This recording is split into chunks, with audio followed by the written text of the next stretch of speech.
이해 문제를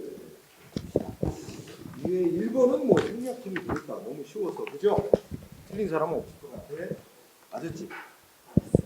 아니 아까도 했잖아. 동그라미 2번 정상회담 대북송금 아까 했었잖아. 그지? 그리고 1번은 국군을 외국에 파견하는 행위. 그건 뭐 더 이상 다르게 나올 것도 없고 맨날 똑같으니까. 이제 3번만 아까 안 나왔었지? 저 대통령이 사면시키는 거 있잖아. 대통령의 사면권 행사. 두 번째 저 끝에 사법부가 내린 판단을 즉 유죄 판결을 했다든지 그런데 그걸 대통령이 국가 원수로서 변경시키는 제도로서 상권 분립 원칙의 예외로서 인정되는 제도다. 응? 그리고 이 말 속에는 통치행위다라는 말도 있어. 응? 통치행위라는 의미도 들어있는 거야. 통치행위라고 인정된 건 사법부가 심판할 대상이 아니다. 그지? 그리고 4번은 아까 얘기했듯이 긴급 재정경제명령, 금융실명제 사건, 통치행위라고 하면서 국민의 기본권 침해와 직접 관련될 때는 심판 대상이 된다. 네, 나온 거고 쉬웠고 그 다음에 2번은 법률유보 원칙인데 네. 여기서 2번 답한 사람은 없겠지. 자 2번 우리 아까 배웠어요. 1회에서 법률유보라고 할 때 뭘 의미한다 그랬어? 법률에 의해서만 해야 된다가 아니라 법률에 근거해서 하라는 뜻이다. 응? 그래서 첫째 법률에 근거한 규율이면 되는 거다. 법률에 근거를 두고 하라는 거다. 응? 그러니까 국민의 기본권을 제한하는 게 꼭 법률에 의해서만 제한할 수 있는 게 아니라 법률의 위임을 받아 대통령령 이런 거 만들고 그 대통령 위임받아 만든 위임 입법이라고도 하고 위임 명령에 의해서도 제한될 수 있는 거다. 위임받아 만들어진 대통령령 같은 걸로 국민의 기본권 제한해도 법률 유보 원칙에 위반되는 거 아니다. 이런 말이 되는 거지. 그지? 그래서 2번 맞고. 3번은 키워드가 중학교 의무교육. 근데 중학교 의무교육을 실시할 거냐 말 거냐. 이거는 중요한 사항이라는 거야. 응? 그러니까 그건 국회가 직접 정해놔야 할 사항이고. 두 번째 줄. 다만 그 중학교 의무교육 제도를 언제부터 실시할 건지, 그지? 실시하는 시기라든지, 응? 그 다음에 전국의 일시에 다 할지, 아니면 저 농어촌 지역부터 그쪽에 있는 중학교부터 점차 이렇게 할지 건지, 이런 구체적인 실시 범위, 이런 거는 위임해도 된대. 그거는 꼭 법률로 안 정해도 대통령한테 그런 건 여러 가지 고려해서 정해라 하고 위임돼도 되는 사항이라는 거야. 응? 이것도 맞고. 그 다음에 4번은 첫째 줄. 지방의회 의원에 대해서 유급 보좌 인력을 두는 것. 그지? 그러니까 이게 제목이야.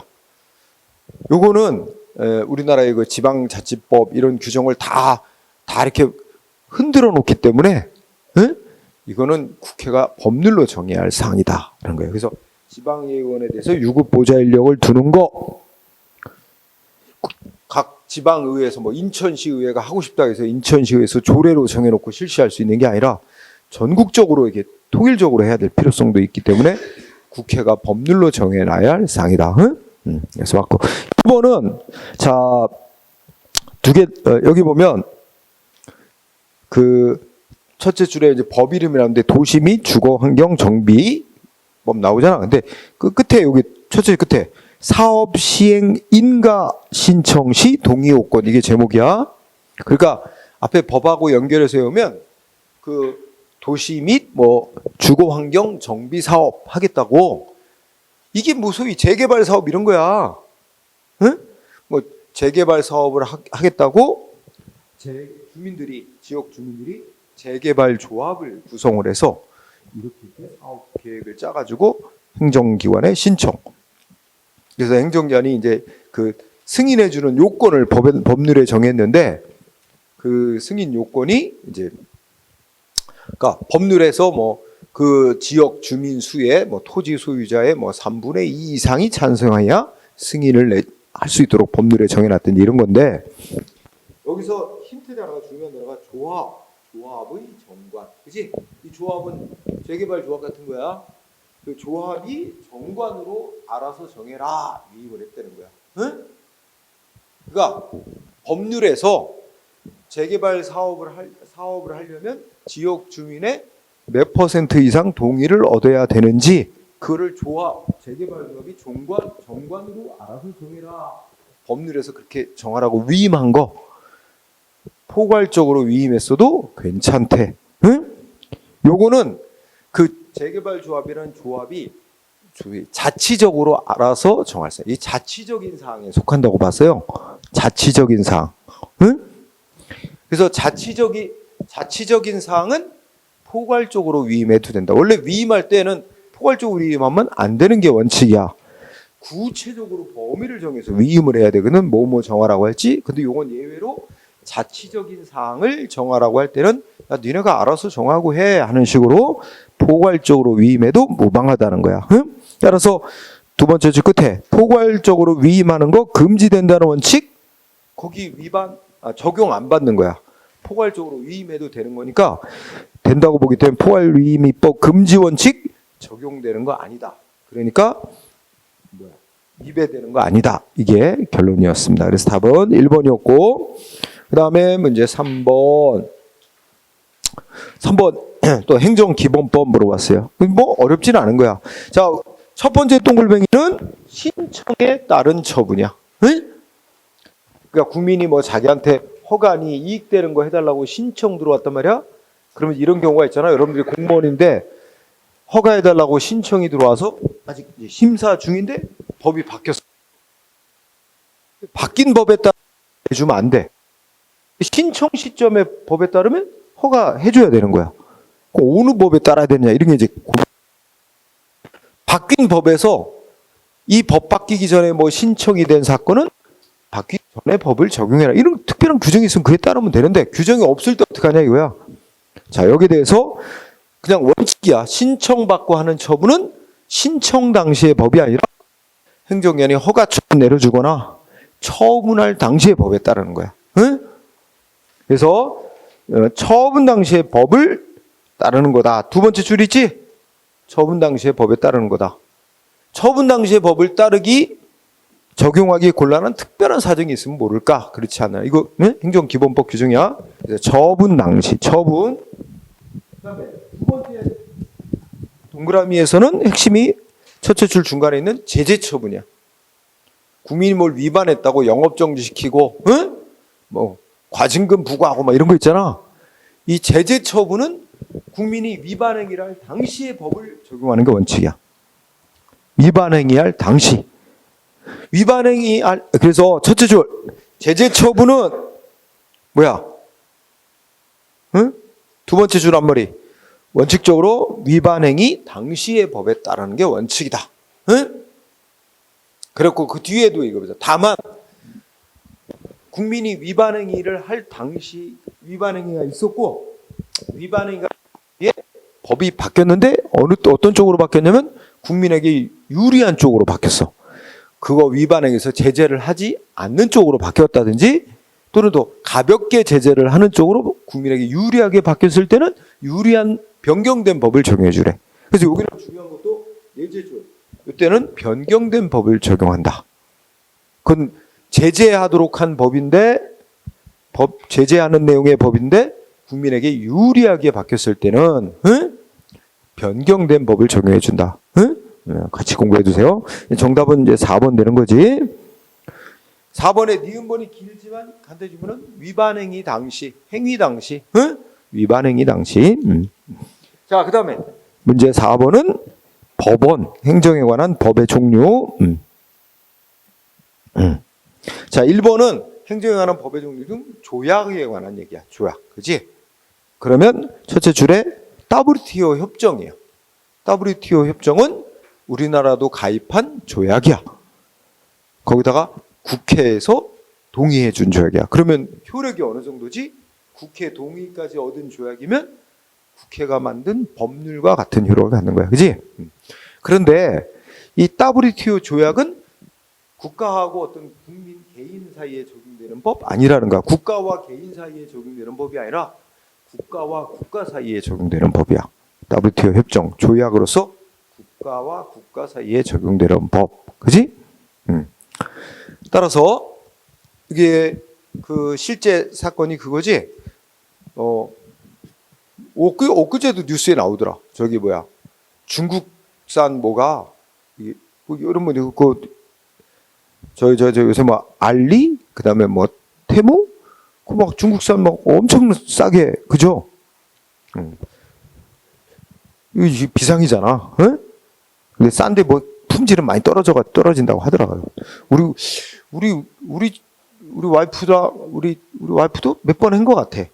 하더니 아이 안 좋다고 다시 쿠팡으로 돌아가더라고. 쿠팡에 쓰고 있는데 근데 그 무슨 제품이더라? 다른 나라도 그렇고 이 너무 싸게 보니까, 그지? 전기차도 중국 전기차 되게 싸대. 난리야. 응?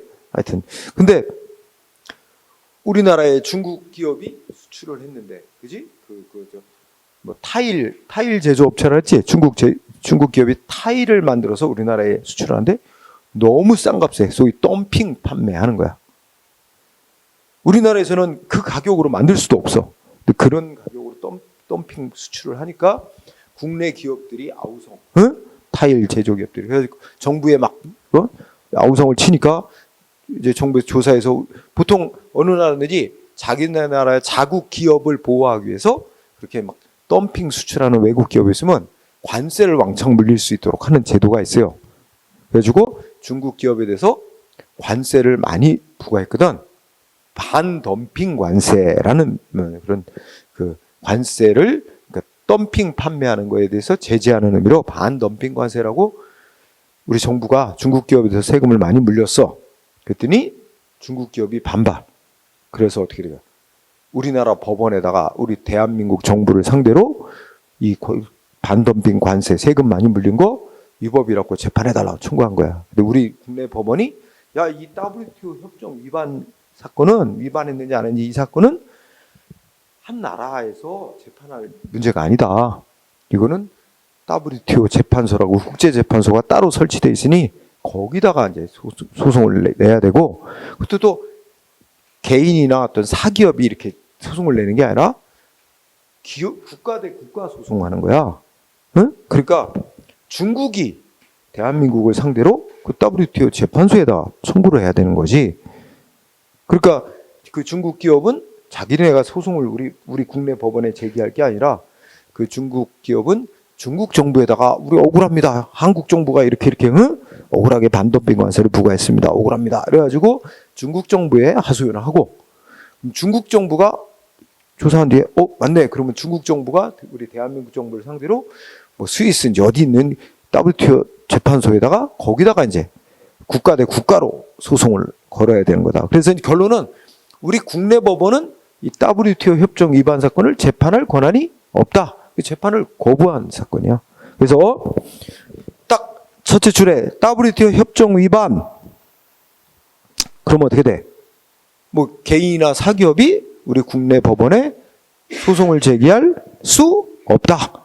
우리 국내 법원이 재판권이 없다. 재판 거부한 거. 그래서 없다고 와야 되죠?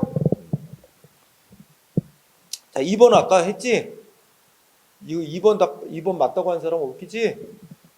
행정규칙의 일종인 재량규칙이 공표된 것만 갖고는 아직은 뭔가 시행된 게 한 번도 없잖아.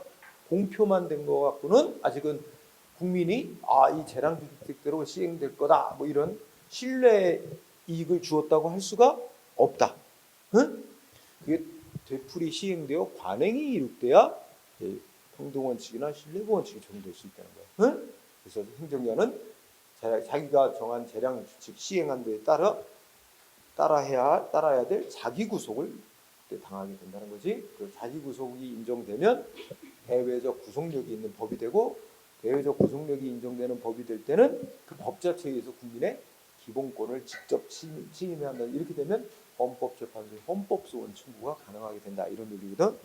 그래서 이번은 공표만 갖고는 행정의 자기구속이 적용될 수 없다. 그리고 되풀이 시행되어 관행이 성립되어야만 한다. 3번이 답인데 관습법 나오지? 저들은 관습법이에요. 또 관습법이라고 관습이 법으로 인정되려면 대다수 국민들이 그 관습대로 되는 걸 당연하다고 생각하고 있어야 돼. 그걸 우리가 사회적 확신, 여기 확신이란 말 나오잖아. 근데 그러면 사회적 확신이 유지되면 그 관습이 법으로서 이렇게 유지되다가 이제 대다수 사회 구성원들이 그 관습대로 되는 걸 당연시하지 않아. 그러면 이제 뭐야? 관습법이로서 성립되고 효력이 유지되게 한 요건이 사회적 확신이 유지되는 건데 확신이 없어지면 관습법도 자동적으로 효력이 소멸되는 거예요. 이제 법이 아니게 되는 거야. 응? 그래서 거기에 두 번째 줄에 확신을 갖지 않게 되었다면, 그죠? 그러면 관습법도 자동적으로 효력이 부정될 수밖에 없는 겁니다. 응? 즉 우리가 관습이 법으로서의 효력을 인정받는 관습법이 되려면 두 가지가 필요하다 그랬지. 하나는 객관적으로 오래 지속되는 관습이 있어야 되고, 두 번째로는 사회 구성원들이 관습대로 되는 걸 당연히 여기는 사회적 확신이 있어야 된다. 응? 근데 둘 중에 뭐 하나라도 빠지면 관습법으로서 성립 요건을 못 갖춘서 관습법이 될 수도 없고, 그 두 가지 요건을 갖춰서 관습법으로서 인정돼서 법적 구성력, 법으로서 갖고 있다가도 나중에 둘 중에 뭐 하나가 요소가 빠지면 이제 효력이 또 상실돼 버린다. 바로 3번의 답이 틀렸어. 자, 첫째 줄. 자, 첫째 끝 중간에 공적 견해 표명. 신뢰보호 원칙이 적용되기 위해서는 행정기관이 먼저 국민에게 신뢰보호의 대상이 되는 공적 견해 표명을 했어야지. 그러면 신뢰보호 대상이 되는 공적 견해 표명이 있었느냐 아니냐는 오로지 두 번째 줄에 형식적인 권한 분장만 갖고 판단할 일은 아니다. 응? 형식적인 권한 분장에게 법적으로 어느 기관은 뭐뭐 하게 돼 있고 어느 기관은 뭐뭐 하게 돼 있고 이거 말은 거야. 형식적인 게 공식적인 법으로 정해진 행정조직의 권한만 갖고 판단할 건 아니다. 응? 뭐 또 그래야 된대. 국민한테 말과 행동을 한 공무원의 조직 내의 지위와 임무, 응? 그런 말과 행동을 하게 된 경위 이런 거 여러 가지 실질적인 여건도 다 함께 고려해서 판단해야 된대. 그렇지? 그래서 무슨 사건이 어떤 사건에서 그런 판결을 내렸다고? 자, 시골에 병원이 없다. 그래서 보건복지부장이 신문에 광고를 냈어. 그치? 뭐 냈어? 시골에 병원을 설립 운영하면 각종 세금을 감면해 준다. 이런 광고를 냈다 그랬지? 그래서 현대에서 저기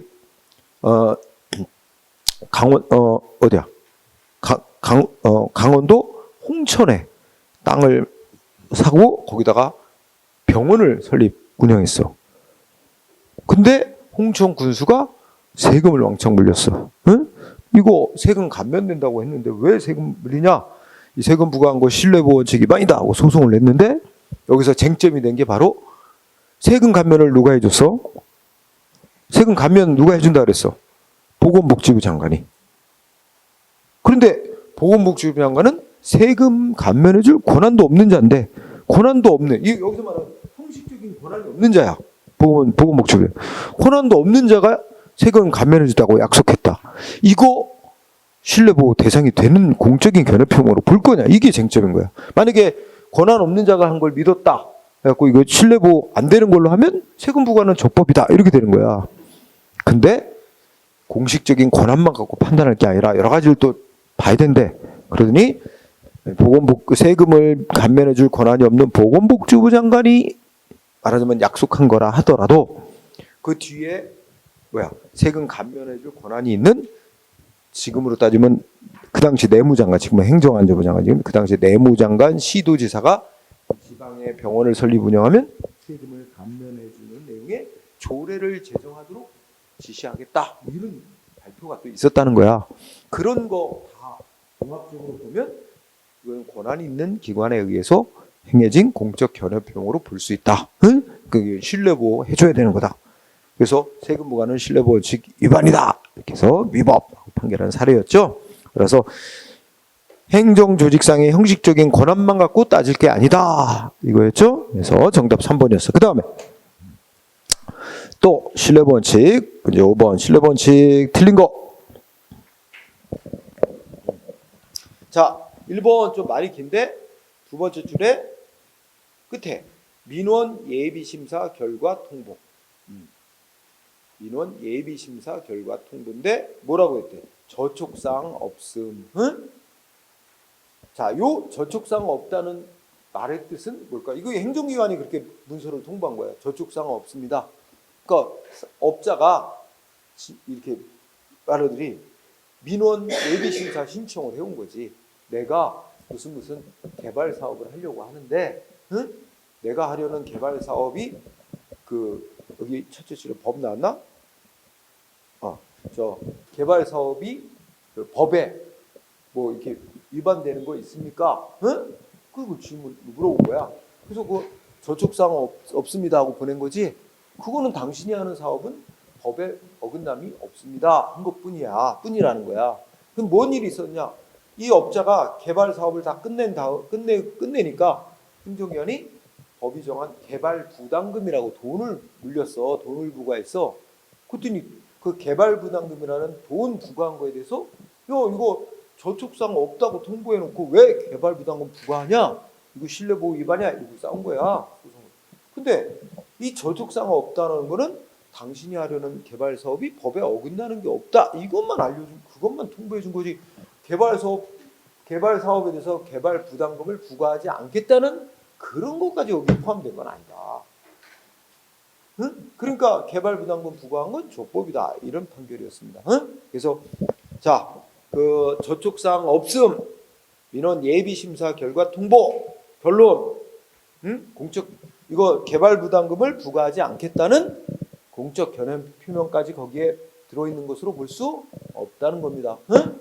그래서 이게 해당한다 X. 1번이 그래 답이에요. 자, 2번은 둘째 줄에도 있고 셋째 줄 끝에 있는데 완충녹지 지정 배제. 완충녹지. 우리 행정법 처음부터 끝까지 완충녹지라는 단어는 이거 한 사건밖에 없어. 응? 그러니까 완충녹지 지정을 해주고 지정을 했어. 근데 완충녹지란 말은 나도 잘은 모르지만 아마 뭐 이런 거겠지? 여기에 A 땅이 있는데 여기에 뭐가 있고 여기에 뭐가 있다고 치자. 예를 들어 여기는 아파트 단지가 있어. 아파트 단지가 있고 여기는 뭐 예를 들어 쓰레기 매립장이 있어. 그러면 이게 이 사이를 이게 뭐 여기다가 나무를 심고 해가지고 안 보이게 가리고 뭐 냄새도 좀 안 나게 뭐 이런 여기 나무 심어놓고 이제 유지하는 거지. 그 이런 데를 완충녹지라고 지정을 했다는 거지. 완충지대. 응? 녹지는 이제 뭐 말 그대로 나무 심어놓고 이렇게 유지되는 그런 거로 지정을 해. 그럼 녹지로 지정한 거야. 완충지대인 녹지로 지정. 그럼 A는 완충 녹지로 지정이 되면 A는 자기 땅을 자유롭게 활용할 수가 없어. 여기는 녹지로 그대로 유지해야 되는 제한을 받는 거야. 응? 땅 주인 입장에 좋을 게 없는 거야. 근데 아마 행정기관이 지정을 하면서 약속을 한 거야. 뭐 언제쯤 되면 지정했던 걸 해제해서 풀어주겠다. 약속을 했다는 거지. 그래서 그 둘째 줄에 보면 완충녹지 지정 해제, 그치? 해제해 주겠다. 응? 그리고 아마 이 A 땅이었는데 A 땅을 강제로 사들였나 봐.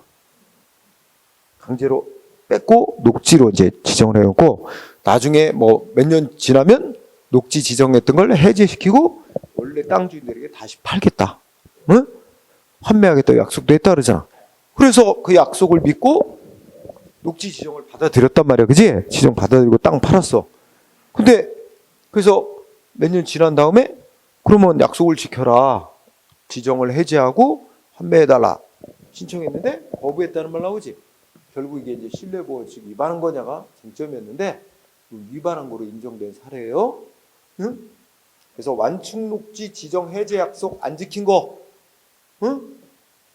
신뢰보호 원칙 위반이었다고 판명했습니다. 그 다음에 3번 지문은 뭐냐면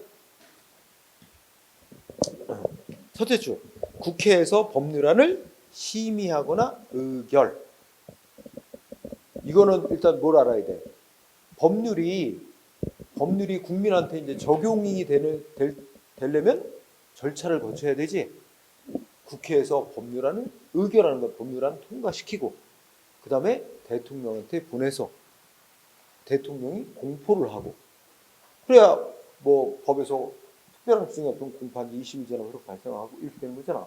그런 절차를 거쳐야 된다면. 근데 여기서 국회에서 심의하거나 의결까지는 했는데 아직 대통령에 의해서 공포가 안 됐어요. 그럼 아직 이게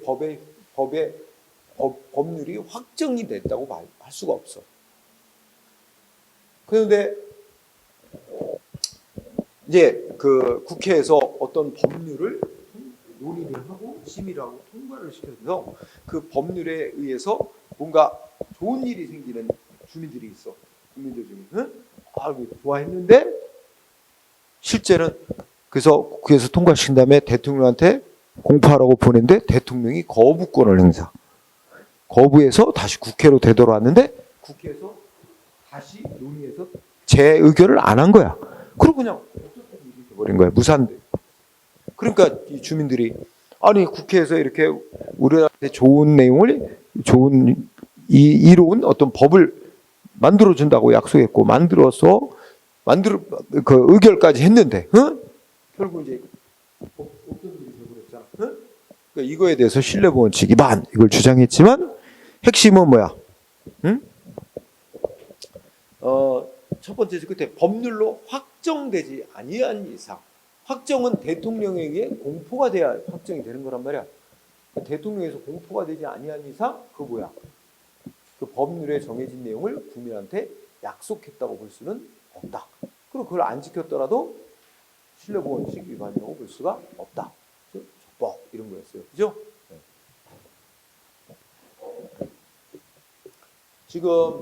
지금 이제 우리 총선거 치르고 난 뒤에 뭐 했어? 그 이태원 특별검사 임명해서 조사하는 거 이태원 특검법은 뭐 여당 야당 합의해가지고 통과가 됐어. 그죠? 지난주에 통과가 돼서 여야 합의로 통과됐으니까 대통령이 거부권 행사하기 어려울 거야. 응? 근데 이번에는 저 해병대 최상병 조사하는 특검법은 여당은 반대, 국민의힘은 반대하는데 야당이 압도적 다수잖아 이번에. 아직까지는 22대 국회가 아직은 열리지 않았지. 아직 야당이 180 몇 석 아니에요. 지금 21대 국회 마지막이란 말이야. 5월 달까지가 21대고요. 21대 국회에서도 야당이 다수예요. 그죠? 야당이 과반수 넘어요. 그러니까 이제 여당 의원들은 퇴장하고 야당이 단독으로 통과시켰죠. 근데 뭐 또 청와대 대통령이 거부할 것 같아. 거부권 행사. 응? 것 같더라고. 자,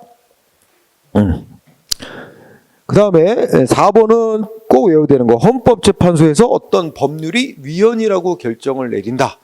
이거는 일반 추상적인 법률을 헌법에 위반된다고 결정하는 것일 뿐 어떤 특정 개인에게 뭔가를 약속하는 건 아니다. 응? 그래서 그냥 중간에 거 빼고 헌법재판소의 위헌 결정은 뭐야? 첫째 끝에 공적인 견해 표명으로 보지 않았습니다. 그럼 끝난 거죠. 공적 견해 표명 아니다. 그럼 뭐야? 신뢰보호 대상이 아닌 거가 되는 거지. 응? 그래서 헌재의 위헌 결정 꼭 알아두고요. 그 다음에 6번은 비례 원칙. 자, 국가가 국민의 자유 권리를 제한한대. 뭐야? 그런데 첫째 끝에 그 제한당하는 국민의 기본권을 실현할 수 있는 다른 수단이 있다는 이유만으로 어떻게 돼? 정당화되는 건 아니다. 응?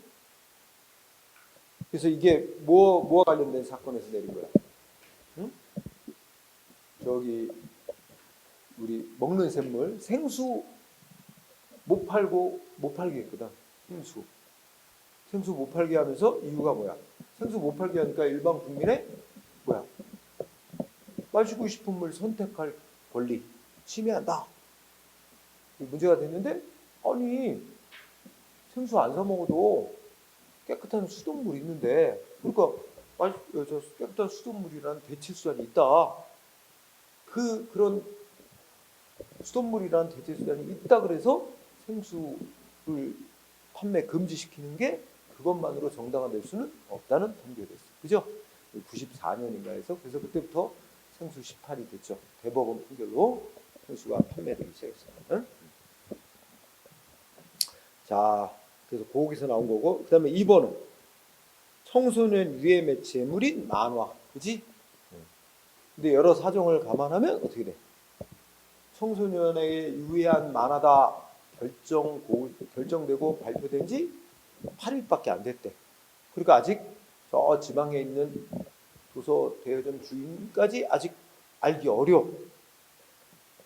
그래서 이 도서 대여점 주인은 그 청소년 유해 만화로 결정된 줄 모르고 빌려줬어. 청소년한테 빌려줬다가 적발돼서 700만 원의 가진금을 부과받았어. 응?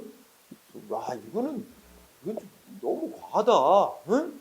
500원짜리 하나 만화 빌려주고 있는데 그것도 알고 빌려준 게 아니고 모르고 빌려줬고, 그지? 모르고 빌려줄 만한 나름대로 그 참작해줄 사정도 보이고, 응? 이런 점이 있어서 700만 원은 너무 과도해서 위법이라 그랬어. 비례원칙 위반으로 맞고. 3번은 자, 명예퇴직하기로 했대. 그지? 명예퇴직은 아직 정년 도달되기 전인데 정년 도달 전에 미리 나가는 거야. 응? 퇴직하는 거야. 대신에 보통 조금 돈 더 줘. 응? 그래서 이제 명예퇴직하기로 해놓고 어떻게 됐어? 그러면 조금 정년보다 일찍 나가긴 하는데 꼭 퇴직할 때까지 정상적으로 근무는 해야 될 거 아니야. 근데 명예퇴직 합의해놓고 퇴직할 때가 정상적 근무를 안 하고 자기 몸 아프다고 병가를 해놓고 안 나오는 거야. 그죠? 그랬더니 알고 보니까 딴 데 회사를 다니고 있는 거야. 거짓말한 거잖아. 그치? 이거 잘랐어. 자른 거 과하다고 볼 수 없다. 응? 과하다고 볼 수 없다는 거예요. 그래서 재량권 일탈 남용으로 볼 수는 없다. 응?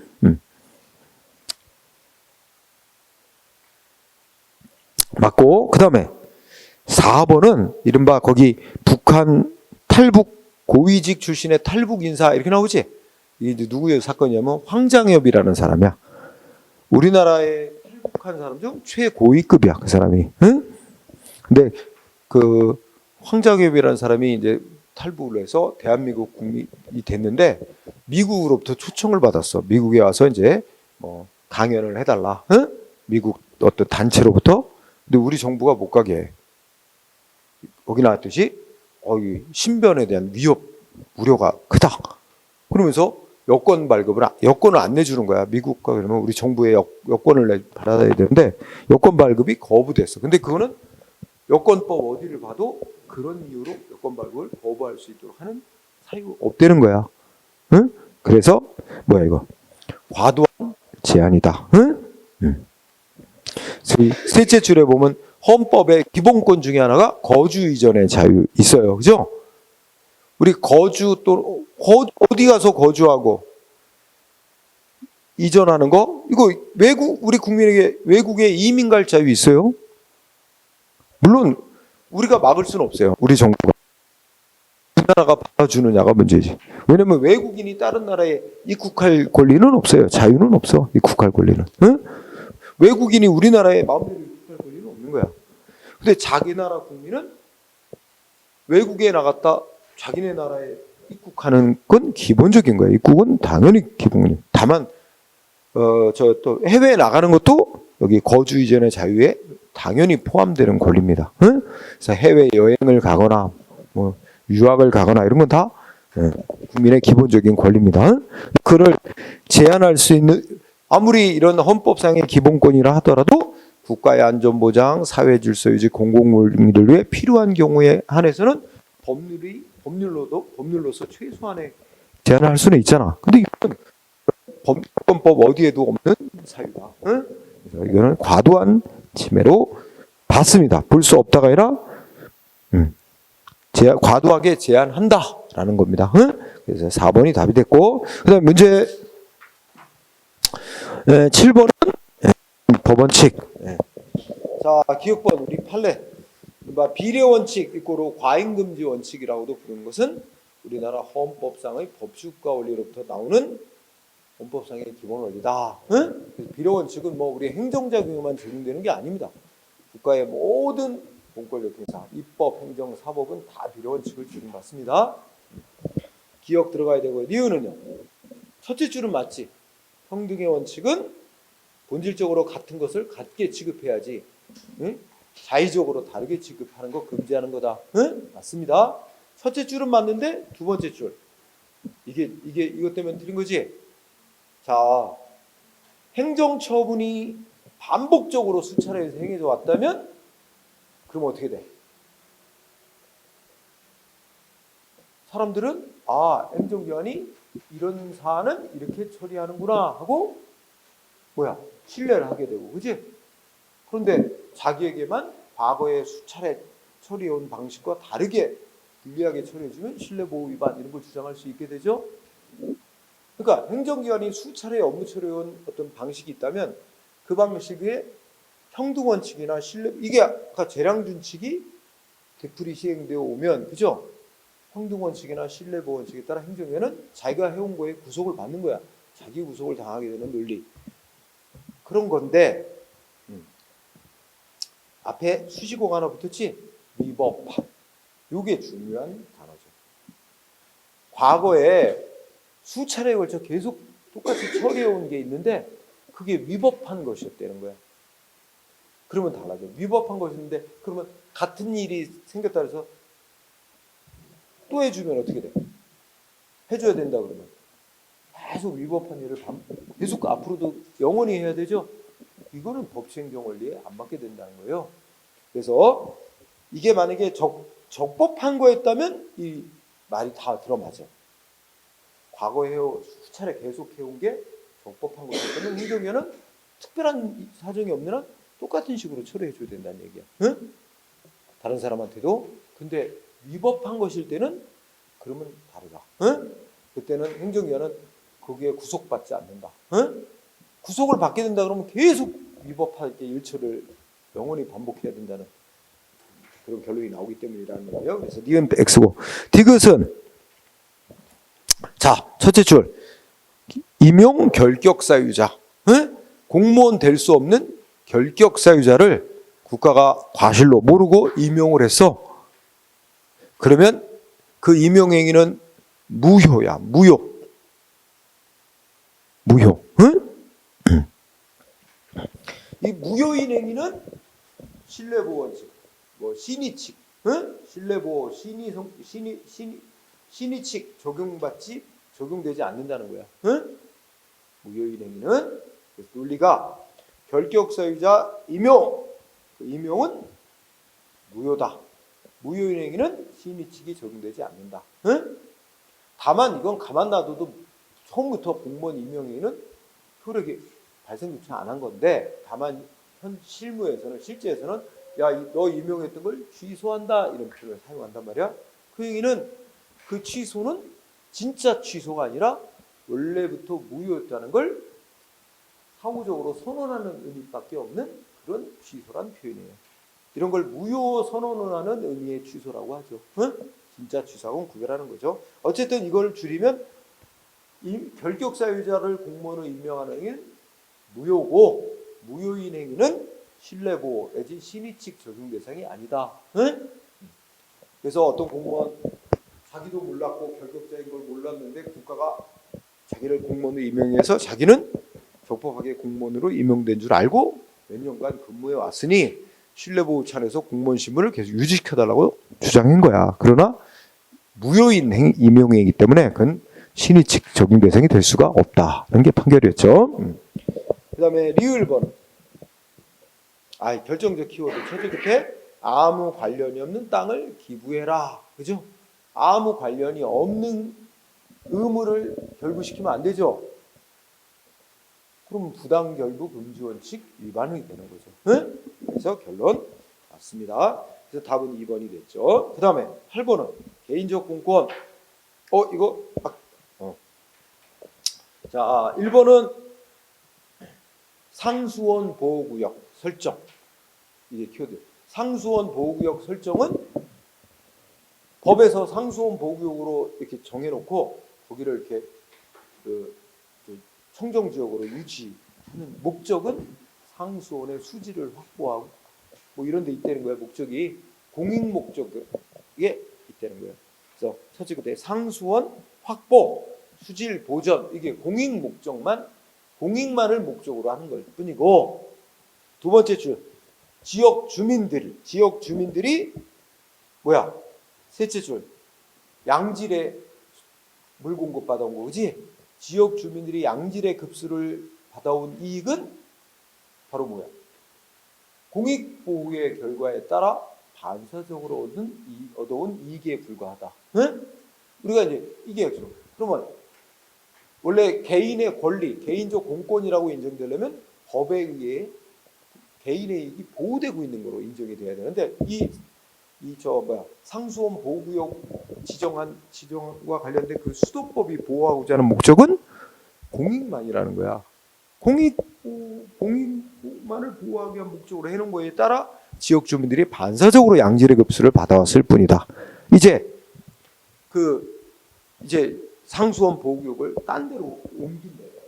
그래서 지역 주민들이 입게 되는 불이익은 그동안 반사적으로 누려온 이익을 침해받는 결과에 불과할 뿐 법이 보호하는 이익을 침해받는 건 아니니까 소송으로 싸울 자격이 없다. 원고적 격이 없단 말이야. 응? 그래서 반사적 이익에 불과. 마지막 줄에 있죠? 반사적 이익. 그러니까 이 상수원 보호구역 변경하는 처분에 대해서 뭐 취소나 무효 확인 소송할 이익이 없다. 즉 원고적 격이 없다. 응? 그 다음에 2번. 뭐 공무원 연금이건 일반 국민의 뭐 국민연금이건 하여튼 연금 수급권은 응? 첫째 끝에 헌법 규정만 갖고는 실현될 수 없고 법률에 의해서 그 내용이 좀 더 구체적으로 정해져야만 그것이 재판에서 주장할 수 있는 개인의 권리가 된다. 응? 사회적 기본권에 속하는 거예요. 사회적 기본권에 속하는 연금 수급권 같은 거는 이런 논리 맞고요. 3번은 첫째 줄이 중요해. 첫째 줄 앞머리. 제소기간이 이미 도과하여 불가쟁력이 생긴 행정처분 그랬죠? 그 제소기간이 도과했다니까 취소소송 제기할 수 있는 기간이 이미 끝났단 말이야. 응? 처분이 있음을 알았는데 90일이 이미 지났다든지 그래가지고 취소소송 제기할 수 있는 기간이 경과해서 더 이상 그 행정처분의 효력을 능력이 생겨서 그러니까 법원에다가 소송을 제기해서 이 처분을 취소해달라 이거는 못하게 된 거야. 그러니까 이제 눈길을 어디로 흘렸어? 상대방 국민이 행정청에다가 야 이 처분 잘못된 거 아니냐 행정청에다 취소해달라 변경해달라고 신청권이 있느냐 변경 신청권이 있다고 볼 거냐 변경 신청권 특별한 규정이 없는 한 인정될 수 없대. 응?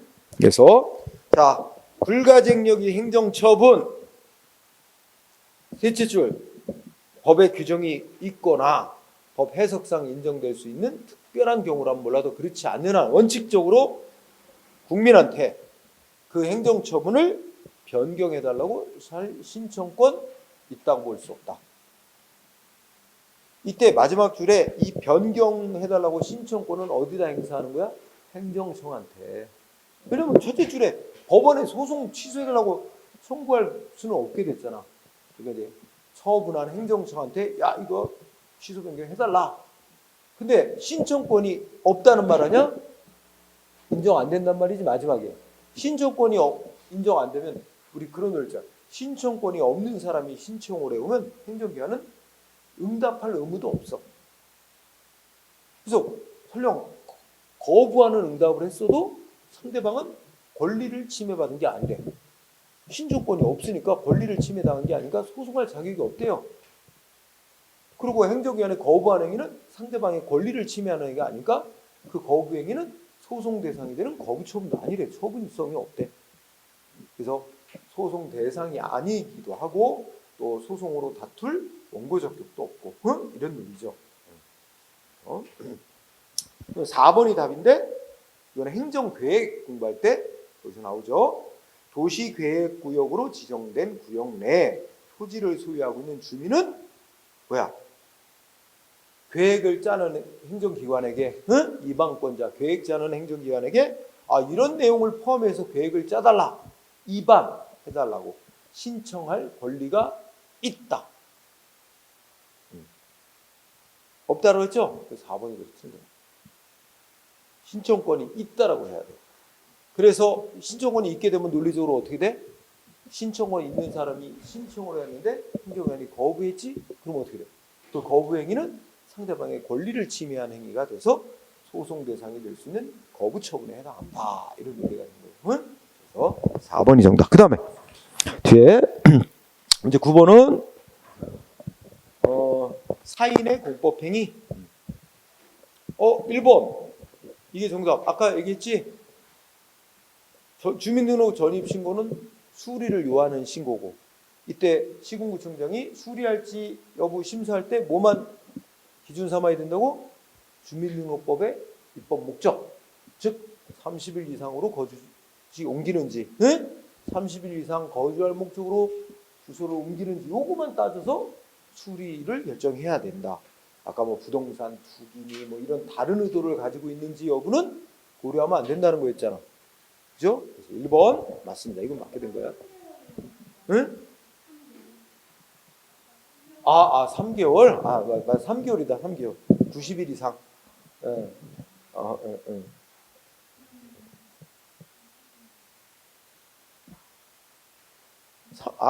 30일 이상인가? 그게 중요한 건 아니야. 며칠 이상인가는. 30일 이상이 맞을 거야. 30일 이상. 아니, 근데 이 판에서 그게 중요한 게 아니야. 그거는. 응? 그러니까 이게 주민등록 전입신고, 그지? 뭐지? 주민등록법이 정한 기간 이상 거주할 목적을 가지고 주소를 옮기느냐? 이것만 심사해야 된다. 그지? 그래서 우리 수업 시간에 그런 얘기 했잖아. 응? 아동 성폭행과 같이 그 성범죄자가 우리 미추홀구로 전입신고를 하려고 한다. 주민들 막 들고 일어나. 그죠? 전입신고 받아주지 마라. 근데 법적으로는 받아줘야 됩니다. 그죠? 오로지 뭐 거주할 목적으로 옮긴다는 건데. 그죠? 성범죄자라고 해서 그런 거 고려해서 전입신고 수리 거부할 수 없는 거야. 판결이. 응? 자, 그럼 2번은 어디가 틀렸어요? 자, 공무원이 사표 냈대. 그지? 그러면 사표 냈다가 물를 수 있대. 철회가 물른다고 생각해봐. 언제까지 물를 수 있어? 첫째 줄. 의원 면직 처분. 그러니까 의원은 본인이 사표 내서 본인의 원에 의해서 그만두게 하는 게 의원 면직이에요. 응? 그러니까 면직 처분이 내려질 때까지. 그러니까 의원 면직 처분을 의미는 같은데 보다 일상적으로 쓰는 말은 사표 수리. 사표 수리 처분이 있을 때까지만, 있기 전까지만 사표 냈다가 물을 수 있는 거지. 사표 내고 의원 면직 처분, 즉 사표 수리가 되고 난 후에는 못 물러나는 거예요. 응? 그래서 두 번째 줄이 틀린 거야. 일단 면직 처분 있고 사표 수리가 있고 난 이후에는 취소나 철회할 수 없다. 응? 네, 있다라 그랬죠? 그게 틀린 거예요. 그래서 그 다음에 3번은 무슨 단어 눈에 띄어? 신고 필증. 수리 요하는 신고든 수리 요하지 않는 신고든 신고 필증 교부는 있어도 그만 없어도 그만. 신고의 효력에 아무 영향 안 주는 거야. 반드시 X. 그 다음에 4번은 어디가 틀렸어? 우리 보통 원칙이 뭐냐면 보내는 시점이 그때를 효력을 발생하게 하는 게 발신주의야. 발신주의는 특별한 규정이 있지 않은 아니고 원칙은 도달주의야. 그러니까 예를 들어서 내가 허가 신청서를 우편으로 보냈다고 쳐봐. 허가 신청서를 우편으로 보냈는데 오늘 보냈어? 근데 도착은 뭐 내일 모레쯤 한다? 그럼 모레 행정기관에 도착했어. 그러면 내가 보낸 시점에 신청이 된 걸로 보는 게 아니라 행정기관에 제출된 도착한 시점에 신청이 된 거로 보는 거야. 그걸 뭐라 하면 도달주의를 그래. 우리나라는 도달주의가 원칙. 도달주의. 그래서 발신주의 X. 그래서 이거는 개인이 행정기관에 뭔가 제출하고 뭐 우편으로 보내고 하는 것도 마찬가지고 행정기관이 국민한테 뭔가 뭐 보내는 것도 다 상대방한테 도달됐을 때를 효력 발생 시점으로 삼잖아요. 도달주의가 원칙인 거야, 우리나라. 그래서 이 반대되는 개념이 발신주의. 이렇게 우리는 도달주의를 원칙으로 한다. 응? 자, 정답 1번이고. 그 다음에 10번은 신청. 국민이 신청하는 거. 자, 1번. 네, 언뜻 보면 맞는 것 같지만 행정기관에게 자기한테 뭐 허가 같은 거 내달라고 신청을 하는 거 문서로 해야 됩니다. 원칙이 문서. 응? 다만 문서로 안 할 수 있는 이 문서에는 당연하게 전자문서로 하는 것도 포함됩니다. 요즘은 다 문서라고 하는 건 전자문서로 하는 것도 포함돼요. 그런데 문서로 하는 게 원칙인데 다만 행정기관이 이렇게 공표를 해놨어. 아, 이렇게 문서로 안 해도 뭐 어떻게 다른 방법으로 신청하면 됩니다. 이렇게 알려준 게 있으면 그 방식대로 하고 그런 특별한 행정기관이 따로 알려준 신청 방법 따로 공시한 게 없다면 문서로 해야 됩니다. 그럼 어디가 틀리냐면 뒤에 뭐 일반 민원 신청 이것도 문서로 해야 되는 거예요. 구술이나 전화로 하는 거 아니라 문서로 해야 되는 게 원칙이에요. 응? 다 문서로. 그래서 일반 민원이 뭐 그냥 줄이면 민원 신청도 다 문서로 하게 돼 있어요. 응? 뭐 2번은 왜 틀렸어요? 여러분이 공무원인데 신청서를 받아보니까 뭔가 좀 빠진 서류가 있어. 그럼 어떻게 해야 돼? 가장 먼저 할 일은 보완을 요구해요. 왜? 보완. 바로 거부하는 게 아니라 접수를 보완을 요구해요. 먼저 할 일은. 응? 보완을 요구했는데도 보완을 안 해오면 언제까지 보완해 오세요? 근데 보완 안 하면 그때 이제 거부하는 이유가 뭔지 이유를 달아서 그때 거부하는 거지. 거부할 수 있는 거지. 바로 이거 보면 바로 거부할 수 있다. X. 바로 거부하는 거 안 돼요. 먼저 보완을 요구해야 돼. 응? 먼저 보완 요구. 그리고 3번이 맞는데 3번에 보면 보완 나오지. 보완. 응? 근데 여러분이 공무원이 돼서 뭐 신청서를 이렇게 받아보니까 이거는 이게 너무 서류가 너무 안 돼 있는 거야. 뭐 예를 들어서 뭐가 돼? 한 5가지 서류가 뭐 구비 서류가 필요한데 얘 한 가지밖에 안 갖고 왔어. 이게 보완할 서류가 그러니까 뭐란 거야? 여기 첫째 표현은 뭐? 이 서류의 대부분을 새로이 작성이 불가피할 정도야. 응? 이게 완전히 신청서가 뭐 100%라고 하면 신청서가 한 20%밖에 충족이 안 된 거야. 80%가 미비야. 이러면 어떻게 돼? 이걸 보완해 오세요 하기 전에 예외라고. 그럴 때는 사실상 새로운 신청으로 보아야 될 경우 접수를 거부하거나 반려할 수 있다. 그지? 이치상 그렇다는 거지. 그지? 이거는 2번처럼 그러니까 뭐 신청서에 80%는 다 구비되는데 뭐 20%가 좀 미진하다. 이런 정도는 그냥 그 부분만 보완해 오세요. 원래 신청에 대해서 그 부분만 보완해 오세요 하면 되는데 이거는 거꾸로 된 거지. 80%가 미흡하고 20%만 충족이 돼. 이거 완전히 이건 원래 신청이 제대로 된 신청이라고 도저히 볼 수밖에 없는 경우야. 이런 경우는 두 번째 출발 보완해 오세요 정도가 아니라 접수를 거부할 수 있다. 응? 이런 뜻으로 해석하면 돼요. 3번을 잡아. 4번은 어디가 틀렸어? 자, 신청하는 국민은 신청서가 행정기관에 일단 신청서가 접수되고 나면 응? 자기가 신청했던 걸 변경하거나 취하할 수 없나? 접수된 뒤에도 행정청이 예를 들어서 허가해 주세요. 5층 건축 허가 내주세요 하고 신청했는데 신청서 접수 다 됐어. 그런데 행정기관이 심사하고 나한테 5층 건축 허가에 대해서 최종 결정, 허가 처분이 내려지기 전까지는 신청한 사람은 변경하거나 취하할 수 있어요. 그러니까 뭐가 빠졌어? 접수가 된 뒤에 또 언제까지? 행정청에 처분이 있기 전까지는, 응? 처분이 있기 전까지는 취하 변경할 수 있습니다. 그 시기가 처분이 있기 전까지, 처분이 있기 전까지는 취할 수 있습니다. 그래서 3번이 답이 됩니다. 그 다음에는 11번은 행정상 법률 관계 틀린 거. 자, 말은 긴데 1번의 키워드는 변상금 부가처분. 변상금이라는 게 국가 재산을 뭐 허가 같은 거 안 받고 그냥 마음대로 쓰다 걸린 적발되면 그 물리는 돈이야. 변상금. 변상금 부가처분은 당연히 공권력 행사입니다. 너 허락도 없이 왜 국가 재산 또 지방자치단체 재산 마음대로 써? 해가지고 너 이 내용이 두 가지 들어있어. 하나는 뭐냐면 이게 일반 개인들만의 국가 땅을 멋대로 쓰다 걸렸다? 그러면 예를 들어 개인 땅 돈 빌려서 돈 주고 빌려서 계약 맺고 쓰는 것처럼 그 땅 임대 계약에 상응하는 그 임대료 플러스 허락도 없이 멋대로 썼다고 벌 주는 의미에서 그 금액에 또 20%를 더 얹어서 변상금을 부과하게 돼 있어. 법이 그렇게 돼 있어. 그래서 자, 어쨌든 첫 번째 포인트 변상금 부과처분은 뭐라고? 공권력 행사로서 행정처분이다.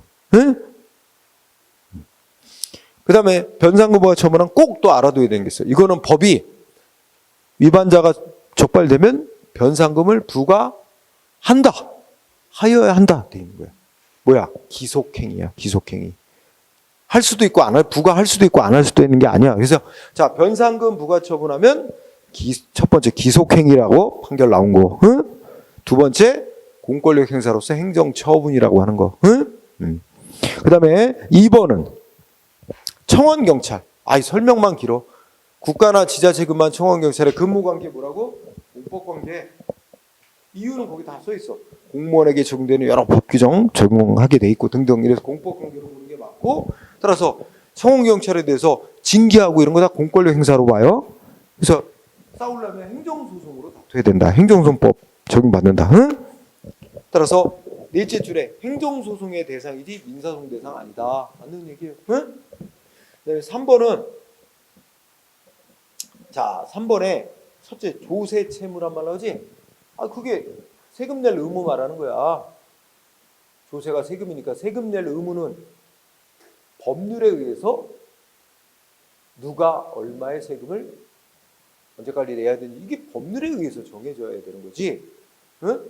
예를 들어서 우리가 세무서장하고 나하고 협상을 해서 계약으로 정할 수 있는 당사자 간의 합의로 정할 수 있는 게 아니에요.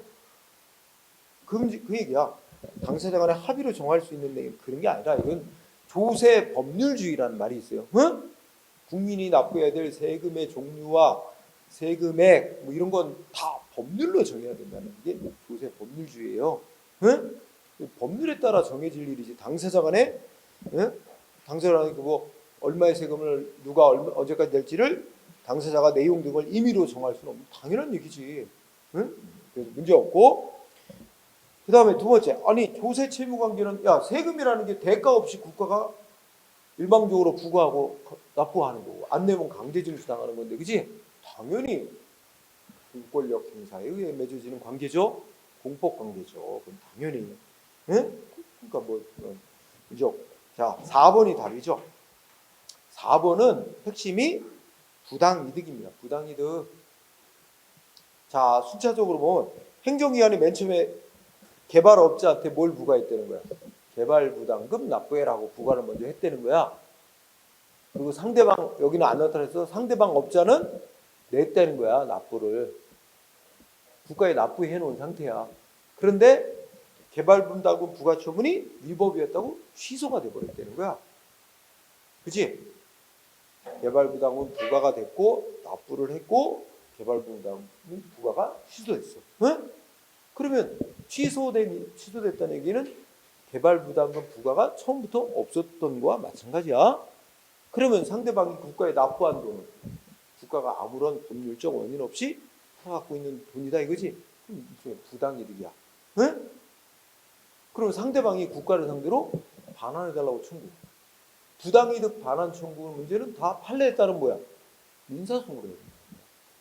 그래서 그 앞에 설명이 그거란 말이야. 개발부담금 부과처분이 취소가 됐고, 그렇다면 납부된 개발부담금, 즉 국가가 받아갖고 있는 개발부담금은 부당이득이 되고, 응? 그 잘못 납부된 거 반환해달라고 청구하는 소송은 사법관계로서 민사소송으로 청구해야 된다는 게 판결이라는 겁니다. 응? 그 다음에 12번은 첫째 줄 낙골당 설치 신고 나왔지? 이거 수리 요하지 않는 신고다, 수리 요하는 신고다. 수리를 요하는 신고다. 이걸 또 알아야 돼, 반드시. 행정기관에 수리가 있어야 되는 신고입니다. 수리를 요하는 신고. 수리가 돼야 신고의 효력이 발생하는 거예요. 그래서 어떤 단체가 낙골당을 설치해야겠다고 신고서를 냈대. 그럼 보통 신고서를 내면 요건 다 맞고 하면 행정기관이 신고를 수리한다 이렇게 이제 문서를 통보해 줄 거란 말이야. 근데 이 건은 이 시장이 설치 신고를 받고 너의 신고를 수리한다고 문서로 통보한 게 아니라 무슨 통보를 했대? 신고된 사항을 이행을 해라 하고 통지를 했다는 거야. 그래서 둘째 줄에 신고사항 이행 통지를 했다는 거지. 그럼 여러분 생각하자. 야, 너 신고한 사항 이행해 하고 통지? 이거는 이거로 너 신고한 거 수리해 준다는 거야. 똑같다는 거야. 응? 너 신고를 수리해 줬으니 너 신고한 대로 빨리 이행해. 그러니까 신고사항 이행 통지 이거로 뭐라고? 수리. 신고를 수리해 준 처분이다 이겁니다. 응? 자, 그러면 기억은 틀렸지? 신고 필증 필요 없다니까? 수리 요하는 신고든 아니든 필수 요건이다? 아니야. 그죠? 신고 필증 교부는 있어도 그만 없어도 그만인 거야. 응? 따라서 기억 틀렸어. 니은은 신고사항 이행하라고 통지한 거 이거로 뭐야? 수리 처분하고 똑같다는 얘기, 그거하고 같은 거라는 얘기예요. 수리 처분과 다른 처분으로 볼 수 없다. 수리 처분과 같다는 얘기죠. 이행 통지 이거로 수리해 준 처분과 같은 거다.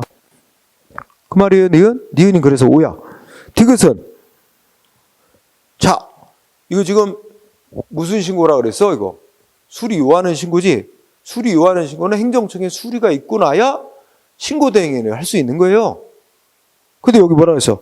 수리가 되기 전에 낙골당 설치? 할 수 없죠. 수리가 되고 나야 낙골당 설치할 수 있는 거지. 응? 따라서 X. 리을은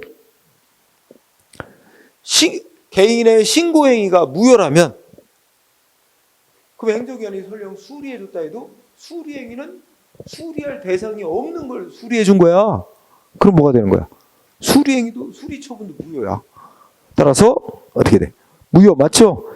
따라서 니은과 리을 3번이 답이 되는. 옳지 않은 거 그런 거예요? 그러면 기억 디귿 2번이 답이네. 옳지 않은 거 그러니까 이거 답을 고쳐야 되겠네.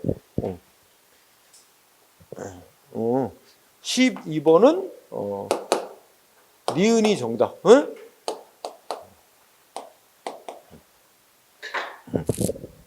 늘 우리 문제 풀 때마다 꼭 이런 실수 한단 말이에요, 여러분들도. 자, 그 다음에 13번은 공법관계, 사법관계. 자, 기억번의 키워드는 행정재산. 행정재산은 원래 행정재산은 공익목적으로 쓰이는 재산이야. 응? 일반 전체 국민들이 이용하게 하거나 국가가 공익목적으로 쓰거나 이렇게 공익목적으로 쓰이도록 용도가 정해진 재산이야. 그런데 이걸 특정 개인에게 개인의 이익을 위해 쓰도록 예외적으로 허용할 수 있는데 그게 행정재산을 특정인에게 사용수익 허가를 주는 거야. 근데 이게 허가라는 표현을 쓰지만 실적으로는 특정인에게 사용할 권리를 주는 거야. 학문상 특허, 공권력 행사로서의 처분이야. 응? 그래서 행정재산 사용수익 허가, 이거는 공권력 행사로서 신청을 받고 우월적 지위에서 행정청이 권리를 부여해주는 특허 처분이다. 응? 기억 맞아요. 니은은 자 거기 첫째 줄 나라장터 종합 쇼핑몰. 응? 요게 키워드. 나라장터 종합 쇼핑몰. 그 무슨 사건이 있을 때? 이 나라장터 종합 쇼핑몰은 우리 정부가 운영하는 사이트란 얘기지, 그지? 여기 가면 우리 전국에 걸쳐 있는 뭐 지방자치단체들, 전국의 우리 공무원들은 공공기관들은 예산을 써서 물건을 살 때 공무원들이 사용하는 물품들 있잖아. 뭐 필기도구서부터 해서 뭐 복사용지 뭐 다 이거 어디서 사? 여기 들어가 사. 나라장터 종합 쇼핑몰이라는 데서 사는 거야. 응? 그러니 이 나라장터 종합 쇼핑몰에 말하자면 가입해 있는 주로 중소기업들이 많이 이제 여기 들어와 있어. 응? 의도적으로 대기업은 뺍니다. 응? 그래서 이제 중소기업들이 여기 들어와 있으면 판매가 보장이 되잖아. 뭐 업체들이 여러 있는데 그 중에 이제 뭐 약간 경쟁은 있어도 그 거의 판매가 보장이 되잖아. 그렇지? 그러니까 중소기업 여기 들어오고 싶어하지. 기준을 주니까 여기 이제 입점을 시키죠. 근데 나라장터 종합 쇼핑몰에 이제 들어와 있는 업체인데 두 번째 줄에 뭐 있어? 거래 정지 조치를 취했대요. 그 어떤 중소기업에 대해서 너는 나라장터 종합 쇼핑몰에 일정 기간 거래 못해.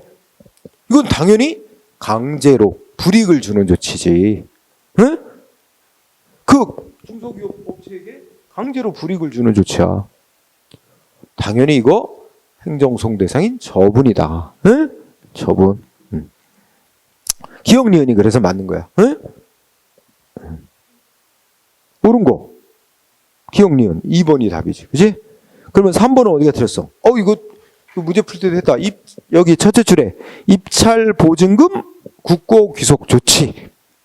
사법관계 민사소송. 응? 자, 입찰 보증금. 보증금은 이 입찰 보증금 얘기 나오면 그 앞에 뭐가 있는 거라고? 국가하고 계약이 맺어져 있는 거야. 응? 국가와 무슨 건설 계약. 대표적인 예가 이거니까 건설 계약이 맺었어요.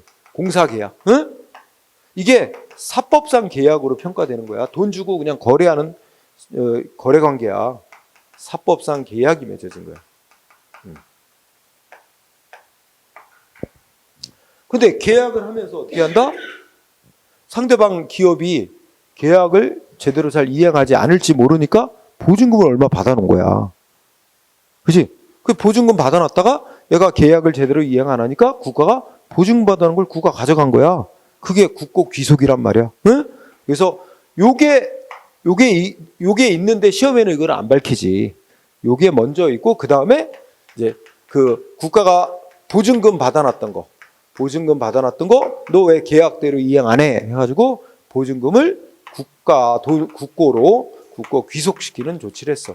그랬더니 이제 상대방 업자가 왜 그거 보증금 안 돌려주고 국가가 가져버리냐? 난 계약상 이행 안 한 거 없는데.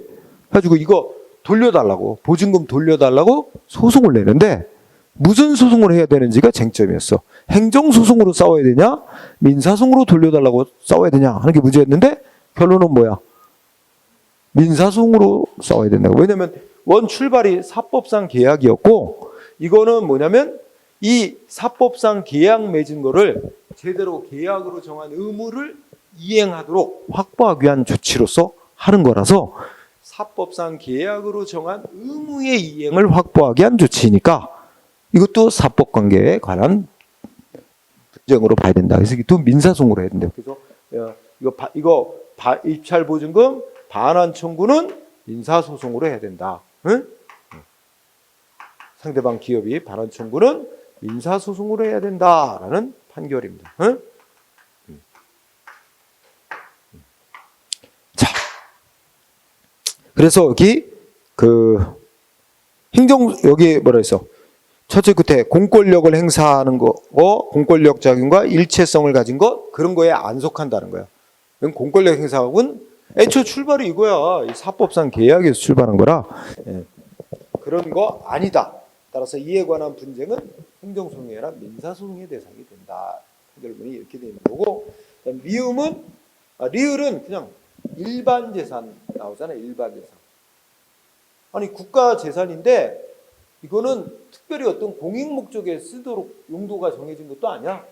그냥 국가가 소유하고 있는 재산인데 땅이나 건물인데 특별한 공익 목적으로 안 쓰는 재산이야. 이런 재산은 통틀어 일반 재산이라고 칭하고 일반 재산은 개인 사유 재산과 똑같은 취급을 해. 소유자가 국가라 하더라도 그냥 개인 재산과 똑같은 취급을 해. 그러면 국가도 뭐 특별하게 공익 목적에 쓰도록 지정된 재산이 아닌 이상 돈 받고 임대해주고 빌려주고 합니다. 돈 받고. 응? 그거는 개인 간에 자기 재산 임대해주고 돈 받는 거랑 똑같은 사법관계로 보는 거예요. 그 관련 분쟁은 민사소송으로 하는 거예요. 응? 그래서 일반 재산이라는 단어가 뜨면 무조건 다 사법관계야. 응? 민사소송. 그런데 그러면 이 리을에는 두 개가 들어갔잖아. 하나는 일반 재산 대부하는 행위. 이거 물어봤어요? 일반 재산 대부하는 행위는 사법상 계약 맺는 행위. 사법관계야. 응? 그건 민사소송으로 해결할 문제고 또 하나가 있어. 거기 첫째 끝에 변상금 부가 나왔잖아. 이건 공권력 행사로서의 처분이야. 이거는 공법관계고 행정소송으로 다퉈야 되는 거야. 그러니까 성격이 다른 건데 묶어놨지? 그거 틀린 거야. 뒤에 변상금 부가 요거는 맞아. 국유재산을 무단 점유한 것에 대해서 변상금 부과는 공권력 행사인 처분으로서 공법관계에 해당하는 거고 그건 맞는데 앞에 것 때문에 틀렸어. 앞에 일반 재산 대부하는 행위는 사법상 계약에 따른 사법관계. 그 다음에 14번은 자 개인의 권리, 공권과 공의무 틀린 거. 자 1번은 환경영향평가 대상 지역 밖에 거주한대. 주민이. 그래서 대상 지역 밖에가 중요한 힌트 단어지. 대상 지역 밖에. 그러면 어떻게 될까? 이 밖에 거주하는 주민들에게는 법이 환경상의 이익을 보호하고 있지 않다. 응? 환경상의 이익을 법이 보호하고 있지 않아서 원칙적으로 어떻게 해? 자기들의 환경 이익을 침해하는 주택에서 행정소송으로 다툴 자격 인정 안 된다. 따라서 두 번째 끝에 뭐 무효 확인을 청구할 원고 적격이 없다. 맞습니다. 응? 근데 이거 하나만 공부하고 거기서 하나 더 나가서 다만 이 환경 영향 평가 대상 지역 밖에 거주하는 주민도 원고 적격이 인정될 수 있는 때가 있는데 어느 때? 본인들이 법이 보호하는 환경상의 이익을 침해당했다는 걸 입증하는. 그렇지? 본인들이 자기들의 환경상 이익은 법에 의해 보호되고 있는 이익이었다. 그런 법에 의해 보호되고 있는 이익을 침해받았다는 걸 본인들이 입증하면 그때는 인정될 수 있다. 그렇죠? 근데 그런 말이 없는 한, 입증했다는 말이 없는 한 원고적 인정 안 된다. 응? 2번은 키워드가 첫째 줄 수익 처분의 상대방. 상대방한테 이익 주는 거 아닙니까? 우리가 소송을 해서 구제받고자 하는 건 뭔가 행정조치에 의해서 불이익을 당한 자 구제하는 게 소송 아니야? 근데 자기한테 신청한 대로 이익을 준 거야. 이익 줬는데 왜 이익 줬냐? 자기한테 이익 준 게 위법이라고? 원칙적으로 그런 소송을 자격 안 줘. 불이익 처분의 상대방이 소송으로 다툴 자격이 있는 거지. 수익 처분의 상대방은 뭐야?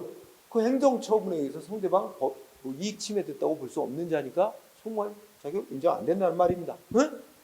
수익 처분의 상대방. 3번은 아까 나왔지? 상수원 보호지역 아까 나왔잖아. 상수원 보호구역으로 지정하고